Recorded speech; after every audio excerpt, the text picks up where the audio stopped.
Hi, if you're shopping for an avionics upgrade right now, you've probably seen a pretty wide variance in the numbers and the quotes that you've received.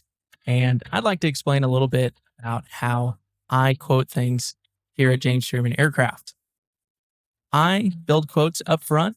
I try to be as fair and honest and transparent so that the number that you see on my quote is one that you bank on in the end.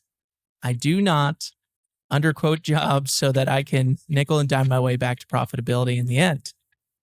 I do that because I not only want to be here for you today, but also for the long haul.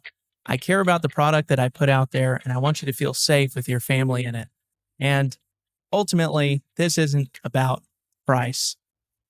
Your family is what's going to be flying in this aircraft and your passengers.